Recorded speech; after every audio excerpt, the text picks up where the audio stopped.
نحمده ونصلي ونسلم على رسوله الكريم أما بعد فأعوذ بالله من الشيطان الرجيم بسم الله الرحمن الرحيم وعباد الرحمن الذين يمشون على الأرض هونا وإذا خاطبهم الجاهلون قالوا سلاما والذين يبيتون لربهم سجدا وقياما والذين يقولون ربنا اصرف عنا عذاب جهنم إن عذابها كان غراما صدق الله العظيم إن الله وملائكته يصلون على النبي يا أيها الذين آمنوا صلوا عليه وسلموا تسليما اللهم صل على سيدنا ومولانا محمد وعلى آل سيدنا ومولانا محمد وبارك وسلم الصلاة والسلام عليك يا رسول الله وعلى آلك وأصحابك يا حبيب الله الصلاة والسلام عليك يا رحمة للعالمين وعلى آلك وأصحابك يا شفيع المذنبين بعد حمد و صلاح لائق صد احترام معزز محترم سامعین و حاضرین،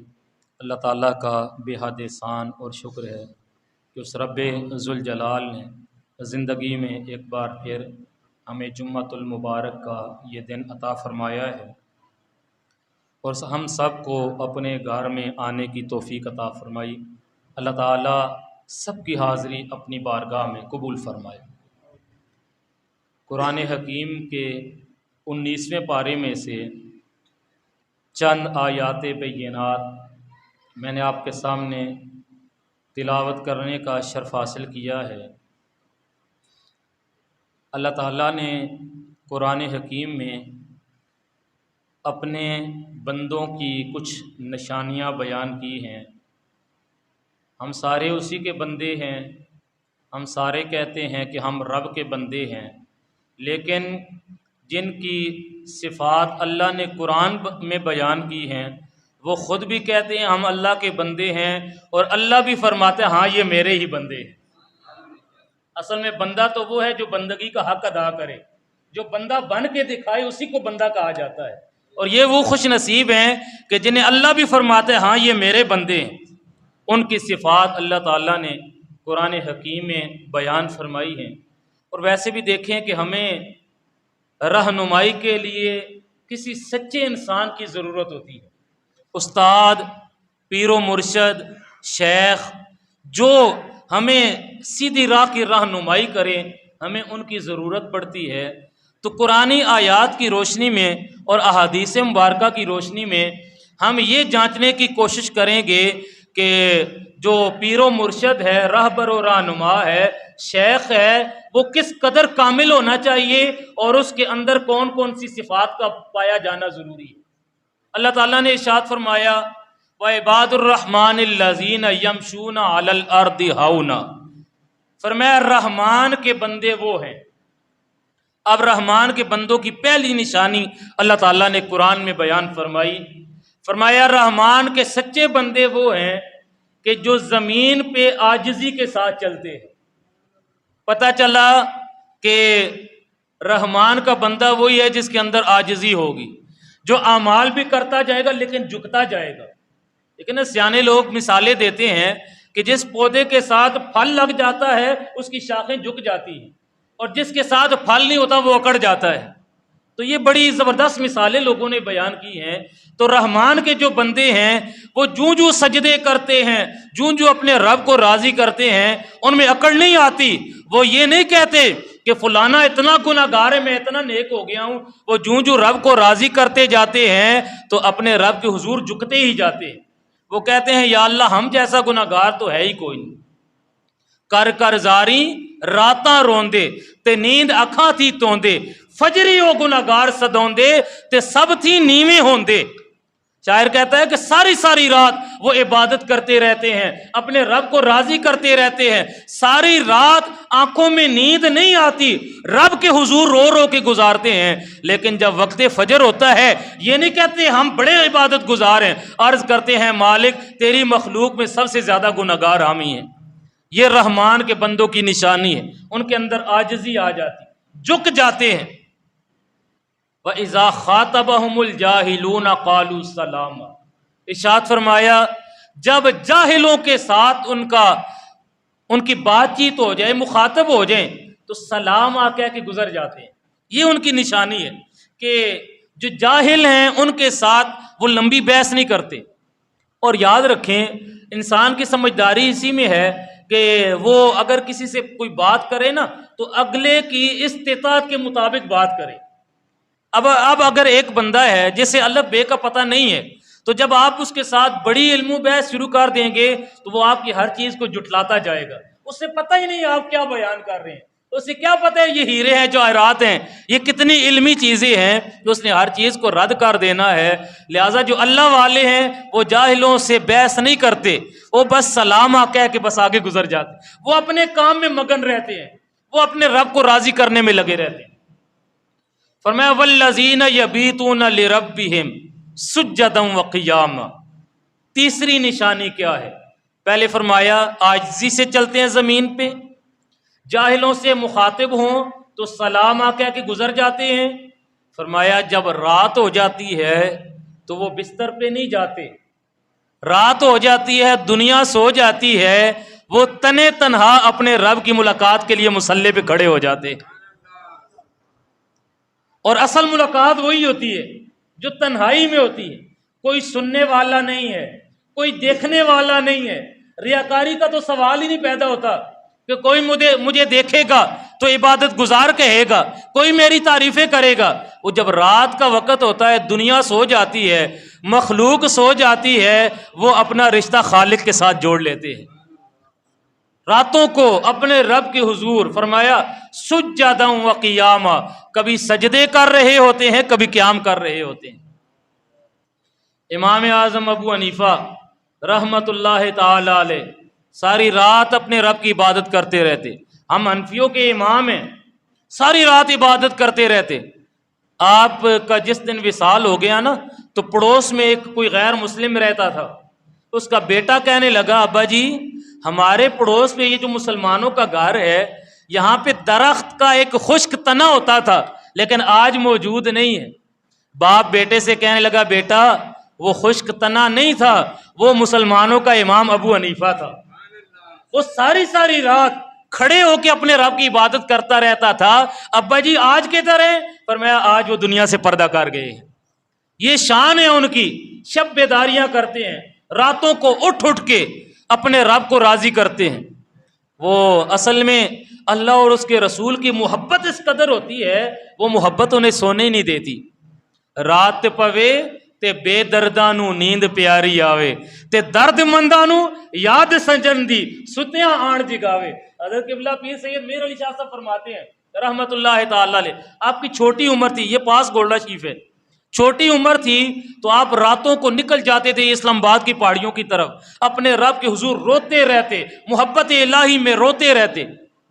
آپ خود فرماتے ہیں والدین پریشان ہو جایا کرتے تھے کہ بچہ چھوٹا ہے راتوں کو نکل جاتا ہے، کوئی چیز تکلیف دے دے گی، تو انہوں نے دروازے کو کنڈی جو ہے اوپر تک لگانا شروع کر دی کہتے ہیں میں رات سونے سے پہلے ہی کوئی چیز گھسیٹ کے آگے کر لیا کرتا تھا، جب سارے سو جائیں گے تو میں اس کے اوپر کھڑے ہو کے کنڈی کھول کے پھر نکل جایا کروں گا۔ لیکن ایسی کیوں تھا؟ آپ خود فرماتے ہیں، آپ فرماتے ہیں میرے اندر محبت الہی اور عشق رسول کی جو آگ لگی ہوئی ہے وہ مجھے بستر پہ سونے کی اجازت ہی نہیں دیتی، وہ راتوں کو سوتے ہی نہیں۔ محبت الہی میں رونا یہ ان کا شعار ہے، اپنے رب کے حضور سجدے کرنا، اپنے رب کے حضور قیام کرنا۔ میں اکثر یہ روایات سناتا رہتا ہوں۔ امام حضرت سیدہ طیبہ طاہرہ خاتون جنت سیدہ فاطمہ الزہرا رضی اللہ تعالیٰ عنہ، حضرت امام حسین کی امی جان، امام الانبیاء کی لخت جگر، جن کے بارے میں حضور نے فرمایا فاطمہ تو بدعۃ منی، فرمایا لوگوں یہ جو میری بیٹی فاطمہ ہے میرے جگر کا ٹکڑا ہے۔ حضرت سیدہ طیبہ طاہرہ فاطمہ الزہرا خاتون جنت رضی اللہ تعالیٰ عنہ، رات ہو جات سارا دن بچوں کی پرورش کرتی، اپنے شوہر حضرت علی المرتضیٰ کی خدمت کرتی، اپنے ہاتھوں سے چکی پیستی رہتی، سارا دن ایسے گزر جاتا، لیکن جب رات ہو جاتی مصلی بچھا کے اپنے رب کے حضور کھڑی ہو جاتی، بعض اوقات سر سجدے میں رکھتی، ساری رات گزر جاتی، جب فجر کے وقت اذان کی آواز آتی، اللہ اکبر کی صدائیں بلند ہوتی، تو عرض کرتی مالک تو نے کتنی چھوٹی چھوٹی راتیں بنائی ہیں، تیری بندی فاطمہ دل کھول کے سجدہ بھی نہیں کر سکتی، میرا ایک سجدہ پورا نہیں ہوتا، تیری رات ختم ہو جاتی ہے، یا مالک کبھی بڑی ساری رات بنا کہ تیری بندی فاطمہ دل کھول کے تجھے سجدہ تو کر سکے۔ راتیں ہماری بھی گزرتی ہیں، ہمارے نوجوانوں کی، ہماری راتیں رات کو جو ہے وہ 1 بجے تک موبائلوں پہ گزر رہی ہیں، فحاشی میں گزر رہی ہیں، لیکن ہم وارث جن کے ہیں ان کے بارے میں ذرا پڑھ کے دیکھیں، اللہ کا قرآن کہتا ہے ان کی راتیں سو کے بھی نہیں گزرتی، فرمایا کبھی سجدے کر کے گزرتی ہیں، کبھی قیام کر کے گزرتی ہیں، اپنے رب کی عبادت میں گزار دیتے ہیں۔ اور سیدنا غوث پاک شیخ عبد القادر جیلانی رضی اللہ تعالیٰ عنہ، شہنشاہ بغداد، 11ویں والے پیر، جن کے نام کی 11ویں دیتے ہیں، ذرا سنو، یہ نہیں ہے کہ ہم سال بعد ایک دن 11ویں پکا لیں تو ہم جنت کے وارث بن جاتے ہیں، یہ باتیں ویسے ہی ہیں، پتہ نہیں کیوں آپ کو سنائی جاتی ہیں۔ سیدنا غوث پاک رضی اللہ تعالیٰ عنہ، آپ کی سیرت کا مطالعہ بھی کیا کریں، اور سیدنا غوث پاک فرماتے ہیں اگر آپ انہیں مانتے ہیں تو پھر ان کی باتیں بھی سنیں۔ آپ فرماتے ہیں جو بندہ نماز نہیں پڑھتا اسے تو مسلمانوں کے قبرستان میں دفن بھی نہیں کرنا چاہیے، اس قدر آپ نے ناراضگی کا اظہار فرمایا۔ اور آپ کا معمول مبارک کیا تھا؟ حضرت غوث پاک کا معمول یہ تھا 40 سال تک عشاء کے وضو سے آپ فجر کی نماز ادا فرماتے رہے، ساری رات شب بیداری اپنے رب کو راضی کرنے میں گزر جاتی۔ ایک اور موقع پہ اللہ تعالیٰ نے ارشاد فرمایا تتجافی جنوبہم عن المضاجع یدعون ربہم خوفا وطمعا، فرمایا وہ جو اللہ والے ہیں ان کی کروٹیں ان کے پہلو بستروں سے جدا رہتے ہیں، اور وہ اپنے رب کو پکارتے ہیں، کبھی خوف ہو پھر بھی پکارتے ہیں، امید کی صورت ہو پھر بھی پکارتے ہیں، وہ ہر حال میں اپنے رب کو راضی رکھتے ہیں۔ وہ کبھی خوشحالیاں آتی ہیں تو اللہ کا شکر ادا کرتے ہیں، کبھی تنگ دستیاں آتی ہیں تو اپنے رب کا ذکر بھی کرتے ہیں اور اللہ کی رضا پہ صبر بھی کرتے ہیں، یہ ان کا وتیرہ ہے، ہر حال میں اپنے رب کو پکارتے ہیں۔ اور حضرت عبداللہ ابن عباس رضی اللہ تعالیٰ عنہ پہلے مفسر قرآن ہیں، امام الانبیاء کے چچا زاد بھائی ہیں، حضرت عباس کے بیٹے ہیں عبداللہ ابن عباس رضی اللہ تعالیٰ عنہ۔ آپ فرماتے ہیں کہ اگر زیادہ نہیں کر سکتے نا تو عشاء کی نماز کے بعد 2 یا 2 سے زیادہ رکعتیں نفل اگر پڑھ لیں تو اللہ تعالیٰ پھر بھی رات جاگنے کا ثواب عطا کر دیتا ہے عشاء کے بعد۔ لیکن یہ تبھی ہوگا نا جب بندہ عشاء بھی ادا کرے گا، عشاء کی نماز کے بعد اگر 2 رکعتیں بھی پڑھ لیں یا زیادہ پڑھ لیں، فرمایا اللہ رات جاگنے کا ثواب عطا کر دیتا ہے۔ اور ایک بڑی پیاری حضور کی حدیث ہے، حضور کی ساری حدیثیں ہی پیاری ہیں، ہمیں سننے کا وہ جو ہے وہ ہمارے پاس وہ رنگ ہی نہیں ہے کہ امام الانبیاء کے ارشادات کیسے سنے جاتے ہیں۔ امام الانبیاء نے ارشاد فرمایا سنو میرے غلاموں، فرمایا کہ اگر عشاء کی نماز جماعت کے ساتھ پڑھ کے سو جاؤ، عشاء کی نماز جماعت کے ساتھ پڑھ کے سو جائیں اور صبح اٹھ کے فجر کی نماز جماعت کے ساتھ پڑھ لیں، اللہ تعالیٰ ساری رات قیام کا ثواب عطا فرما دیتا ہے۔ اور رب تو رحیم ہے، وہ تو کریم ہے، وہ جب دینے پہ آتا ہے تو پھر حساب سے نہیں عطا کرتا، وہ بے حساب عطا کرتا ہے، وہ جولیاں بھر دیتا ہے۔ فرمایا جو عشاء پڑھ لے جماعت کے ساتھ اور فجر پڑھ لے، اللہ ساری رات قیام کا ثواب عطا کرتا ہے۔ تو یہ ان کی نشانی ہے کہ وہ راتوں کو سوتے نہیں ہیں، بلکہ کبھی سجدے کر رہے ہیں اور کبھی قیام کر رہے ہیں۔ اگلی آیت مبارکہ میں ارشاد فرمایا، اتنی عبادتیں کرنے کے باوجود ان کا معمول کیا ہے؟ وہ دعا کرتے ہیں، والذین یقولون ربنا اصرف عنا عذاب جہنم، ایک ہی دعا کرتے ہیں، یا اللہ ہم سے جہنم کے عذاب کو دور کر دینا۔ یہ ان کی دعا، پناہ مانگتے ہیں، یا اللہ وہ جو جہنم کی آگ ہے اس سے ہمیں بچا لینا، اس آگ کو ہم سے دور کر دینا۔ کیوں؟ ان عذابہا کان غراما، وہ جو جہنم کی آگ ہے وہ گلے کا پھندا ہے۔ انہا ساعت مستقرم و مقاما، فرمایا وہ جو جہنم کی جگہ ہے وہ رہنے کے لیے بڑا برا ٹھکانہ ہے، لیکن جو اللہ کا نافرمان ہوگا پھر اس کے رہنے کی جگہ وہ جہنم ہی بنتی۔ وہ دہکتی ہوئی آگ اللہ تعالیٰ نے اپنے نافرمانوں کے لیے جلائی ہے اور جہنم بنائی ہے اپنے نافرمانوں کے لیے، تو وہ پناہ مانگتے ہیں، یا اللہ جہنم کے عذاب سے بچا لینا۔ حضرت سیدنا غوث پاک شیخ عبد القادر جیلانی، میں نے ابھی بات سنائی ہے، نیکی کس قدر ہے اور آپ ولیوں کے سردار ہیں۔ اللہ نے مقام یہ دیا ہے کہ بغداد کی جامع مسجد کے ممبر پہ بیٹھ کے آپ فرماتے ہیں کہ قدمی ھذا علی رقبۃ کل ولی اللہ، اللہ نے مجھے یہ مقام دیا ہے کہ میرا یہ قدم اللہ کے ہر ولی کی گردن پہ ہے۔ مقام یہ ہے، لیکن خوف خدا کتنا ہے۔ آپ عرض کرتے اور دعا کیا کرتے تھے، یا اللہ قیامت کے دن مجھے نابینا کر کے اٹھانا، یا اللہ مجھے اندھا کر کے اٹھانا، اس لیے کہ جب قیامت میں میرے اعمال کھلیں گے تیری مخلوق کے سامنے میں شرمندہ نہ ہو جاؤں۔ وہاں تو ہر چیز کھل کے سامنے آ جانی، 99 رجسٹر اعمال کے کھولے جائیں گے، ہر رجسٹر اتنا ہے کہ جہاں تک انسان کی نگاہ جاتی ہے۔ تو عرض کرتے ہیں، یا مالک قیامت کے دن اندھا کر کے اٹھانا، تیری مخلوق کے سامنے میں شرمندہ نہ ہو جاؤں، میرے اعمال کھولے جائیں گے۔ ہمارے شب و روز اللہ کی نافرمانیوں میں ہیں، 24 گھنٹے رب کی نافرمانیوں میں، صبح گناہ ہے، شام گناہ ہے، دن کو گناہ ہے، راتوں کو گناہ ہے، لیکن اندر خوف خدا کوئی نہیں۔ ہم کہتے ہیں ہم نے مرنا ہے، لیکن میں اکثر یہ بات کہتا ہوں، یہ زبان تک محدود ہے، اس بات کو آج تک ہم نے دل میں جگہ ہی نہیں دی کہ ہم نے مرنا ہے۔ جس دن یہ بات دل میں اتر گئی تو اس دن پھر ہم رب کی نافرمانیاں نہیں کریں گے، بلکہ 5 وقت آ کے اپنے رب کو راضی کرنے کی کوشش کریں گے۔ اس دن ہم اللہ کے مخلوق کی حق تلفیاں نہیں کریں گے، بلکہ ہر حقدار کا حق اس کے دروازے تک ہم پہنچائیں گے۔ جس دن صحیح طور پہ یہ پتہ چل گیا کہ ہم نے مرنا ہے اور اپنے رب کو جواب دینا ہے، اور جن کے اندر یہ بات ان کے تہ تک پہنچی ہے ان کا پھر حال کیا ہے؟ حضرت سری سکتی رحمت اللہ تعالی علیہ اللہ کے ولی ہیں، ولی یہ کامل ہیں، اور حضرت جنید بغدادی کے یہ ماموں بھی لگتے ہیں اور ان کے پیر و مرشد بھی لگتے ہیں۔ ان اللہ والوں کے نام بھی سنا کریں، میں تو کہتا ہوتا ہوں ان کے نام بھی برکت والے ہیں۔ حضرت سری سکتی، حضرت جنید بغدادی، آپ بھی بڑے مشہور ولی کامل ہیں، حضرت جنید بغدادی کے ماموں بھی لگتے ہیں، پیر و مرشد بھی ہیں۔ آپ فرمایا کرتے تھے میں اس بات سے ڈرتا ہوں کہ قیامت کے دن میں اپنے رب کا سامنا کیسے کروں گا۔ یا اللہ تو نے اتنی نعمتیں دی تھی، اتنی نعمتیں دی تھی، وَإِن تَعُدُّوا نِعْمَتَ اللَّهِ لَا تُحْصُوهَا، اللہ کا قرآن کہتا ہے اللہ نے اتنی نعمتیں دی ہیں، اگر تم گننے لگ جاؤ تو گن نہیں سکتے۔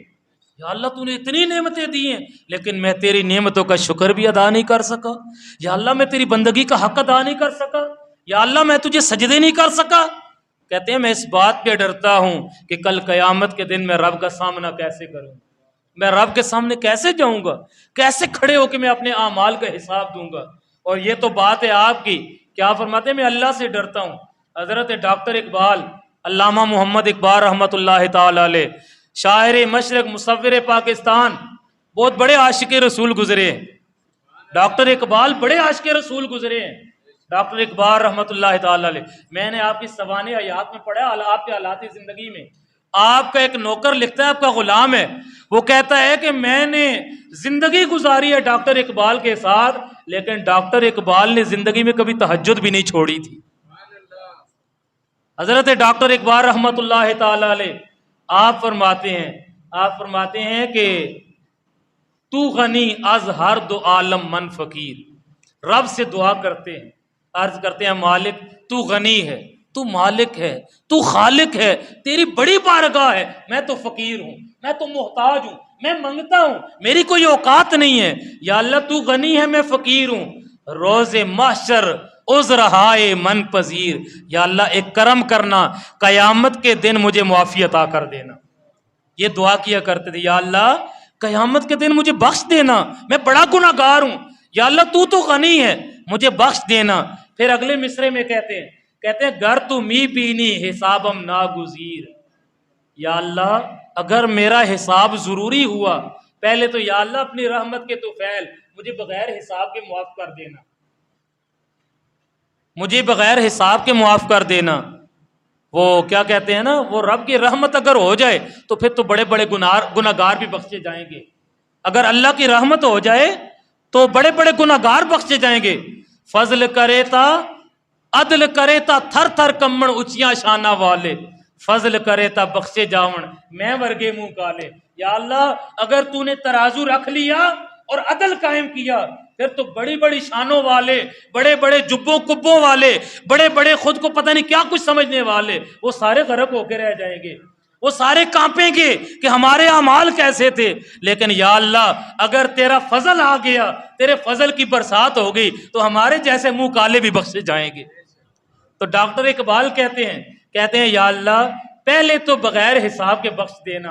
لیکن اگر میرا حساب ضروری ہوا اور تو نے حساب لینا ہی ہوا، پھر ایک اور فضل کرنا، از نگاہ مصطفیٰ پنہا بگیر، یا اللہ قیامت کے دن مجھے آقا کی نگاہوں سے دور کر دینا،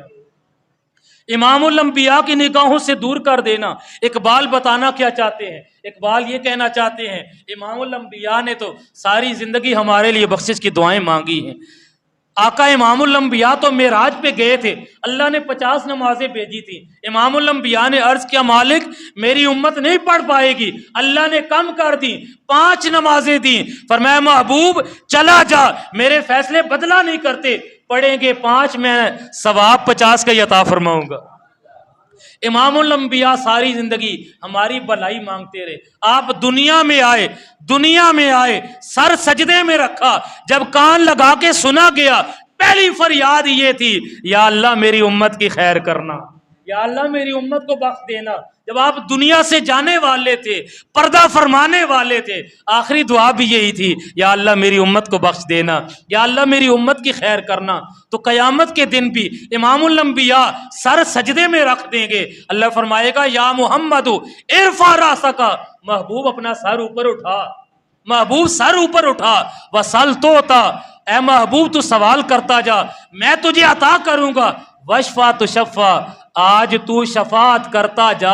میں تیری شفاعت کو قبول کرتا جاؤں گا۔ آج جس غلام کی تو شفاعت کرے گا تیری شفاعت پہ میں اسے جنت بھیجتا جاؤں گا۔ تو امام الانبیاء بخشش کی دعائیں مانگتے رہے، ساری رات عبادت حضور نے کی، لیکن جب مانگنے کا وقت آیا تو اپنے لیے کچھ نہیں مانگا۔ حضور کی کمر پہ تو پتھر باندھے ہوتے تھے، کئی دنوں تک گھر میں چولہا نہیں جلتا تھا۔ غزوہ خندق میں جب آپ خندق کھود رہے تھے، صحابہ کہتے ہیں حضور بھوکے تھے کئی دنوں سے، اور بھوک کی وجہ سے پیٹ پہ پتھر باندھے ہوئے تھے، اپنے لیے کبھی کچھ نہیں مانگا، اپنے لیے کھانا نہیں مانگا، اپنے لیے کچھ نہیں مانگا، دولت نہیں مانگی۔ جب بھی مانگنے کا وقت آتا تو اس امت کی بھلائی مانگا کرتے تھے، اس امت کے لیے بخشش کی دعائیں مانگا کرتے تھے۔ تو ڈاکٹر اقبال کہتے ہیں جو نبی اتنا لجپال ہے، جس نبی کی رحمت اتنی وسیع ہے، ہم نے اس نبی کا طریقہ چھوڑ دیا ہے، ہم نے اس نبی کے طریقے پہ چلنا چھوڑ دیا ہے، ہم نے اس نبی کی اطاعت چھوڑ دی ہے، ہم نے اس نبی کی شریعت کو پس پشت ڈال دیا ہے، اپنی مرضی کے فیصلے کرتے ہیں، ہم نے اس نبی کے دین کو پردیسی کر دیا ہے، سینے سے لگانے کے لیے تیار کوئی نہیں ہے، ہم نے اس نبی کے قرآن کو الماریوں میں بند کر کے رکھ دیا ہے، ہم نے اس نبی کے نظام کو خود سے دور کر دیا ہے۔ تو اقبال کہتے ہیں گویا ہم مجرم ہیں، قیامت کے دن امام الانبیاء کا سامنا کیسے کریں گے؟ اس لیے عرض کرتے ہیں مالک اگر میرا حساب لینا ضروری ہوا پھر ایک کرم فرمانا کہ مجھے امام الانبیاء کے نظروں سے دور کر دینا۔ اور نبی پاک صلی اللہ علیہ وبارک وسلم کے جو غلام ہیں، جو سچے غلام ہیں، ساری ساری رات وہ عبادتیں کرتے لیکن پھر بھی جہنم سے پناہ مانگتے، وہ جنت کا مذاق نہیں اڑاتے تھے۔ جنت تو ایسی چیز ہے جو اللہ نے بطور انعام ہمارے لیے مقرر فرمائی ہے،